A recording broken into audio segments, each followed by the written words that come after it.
बता दें कि बिहार में राज्यसभा के चुनाव खत्म हो जाने के बाद और नाम फाइनल हो जाने के बाद अब बिहार में नई सरकार के गठन को लेकर सबसे बड़ी खबर है। निशांत कुमार, सम्राट चौधरी या फिर कोई और बन रहा है बिहार का अगला मुख्यमंत्री। आखिर कौन बनेगा बिहार का अगला मुख्यमंत्री?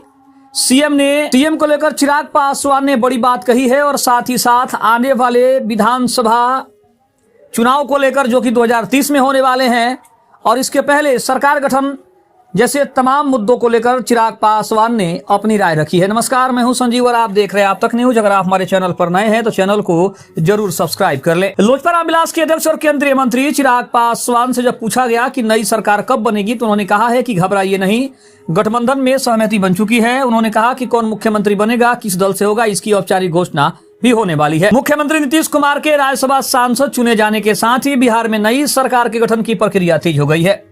बिहार का अगला सीएम कौन बनेगा, इसको लेकर अटकलों का दौर जारी है। मीडिया में बीजेपी की ओर से सम्राट चौधरी तो वहीं जदयू की ओर से निशांत कुमार का नाम सबसे आगे चल रहा है। इस सियासी जानकारों का दावा है कि नई सरकार बीजेपी के नेतृत्व में बनेगी, जिसमें जदयू के 2 डिप्टी सीएम हो सकते हैं। सरकार में अन्य सहयोगी दलों की भी उचित भूमिका दी जाएगी। हालांकि मुख्यमंत्री के नाम पर दावा कर पाना मुश्किल है, क्योंकि सभी को पता है कि बीजेपी हमेशा से बड़े उलटफेर करने के लिए जानी जाती है। हालांकि इस कयासबाजी के बीच लोजपा रामविलास के अध्यक्ष और केंद्रीय मंत्री चिराग पासवान ने नई सरकार और अगले सीएम को लेकर बड़ा बयान दिया है।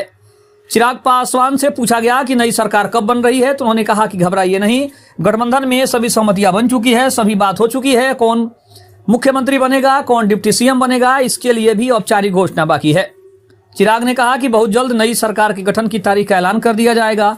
सीएम पद को लेकर चिराग ने कहा कि मुख्यमंत्री किस दल का होगा, इसकी घोषणा भी जल्द ही की जाएगी। हालांकि लोजपा रामविलास के अध्यक्ष ने कहा कि बिहार एनडीए के सभी दलों के नेता मिलकर नया सीएम चुनेंगे और बाद में औपचारिक तौर पर इसकी घोषणा भी करेंगे। चिराग ने कहा कि हम लोगों के बीच सरकार बनाए जाने पर लेकर बातचीत शुरू हो गई है और लगभग सहमति भी बन गई है। सरकार किसके नेतृत्व में बनेगी, बहुत जल्द इसकी भी घोषणा कर दी जाएगी। प्रधानमंत्री का लंबे समय तक पद पर बने रहने की खबर पर उन्होंने कहा कि हम लोगों के लिए और देश के लिए गौरव की बात है। हमारी कामना है कि वे आगे भी इस तरह के भारत के विकास के लिए काम करते रहे। वहीं ममता बनर्जी के द्वारा प्रधानमंत्री को सबसे बड़ा घुसपैठिए बताए जाने पर चिराग पासवान ने कहा कि अभी चुनाव का समय चल रहा है, इस तरह की बातें आएंगी। ममता बनर्जी को लग रहा है कि उनकी सरकार जा रही है, इसलिए ममता बनर्जी इस तरह का बयान देती है।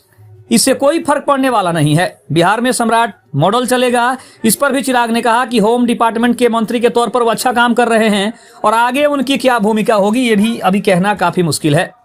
वही निशांत कुमार को भी मुख्यमंत्री बनाने की संभावना पर चिराग ने कहा कि कौन मुख्यमंत्री बनेगा, किस दल से होगा, इसकी औपचारिक घोषणा बहुत जल्द की जाएगी। उनका कहना है कि नई सरकार को मुख्यमंत्री नीतीश कुमार का मार्गदर्शन भी मिलता रहेगा, इसमें कोई दो राय नहीं है। भले वो मुख्यमंत्री नहीं रहेंगे, लेकिन सरकार चलाने में अपनी महत्वपूर्ण भूमिका बिहार में भी वो जारी रखेंगे और अपनी सेवा बिहार में वो देते रहेंगे। दूसरी तरफ ममता बनर्जी की सरकार पर उन्होंने साफ तौर पर स्पष्ट हमला किया है और कहा है कि अब जब चुनाव सर पे है और ममता बनर्जी को ऐसा लग रहा है कि वो चुनाव में हार रही हैं, तो वो अनाप शनाप बयानबाजी प्रधानमंत्री को बदनाम करने की एक नाकाम कोशिश कर रही हैं, जो कि जनता भी समझ चुकी है और जनता भी अब बंगाल में बदलाव चाहती है। जिस तरीके से अन्य राज्यों में बीजेपी का झंडा फहर रहा है, एनडीए का झंडा फहर रहा है, उसी तरह से बंगाल में भी अब की बार बीजेपी का कमल खिलने वाला है। खबर अच्छी लगे तो चैनल को जरूर सब्सक्राइब करिएगा। तब तक के लिए धन्यवाद। जय हिंद, जय भारत।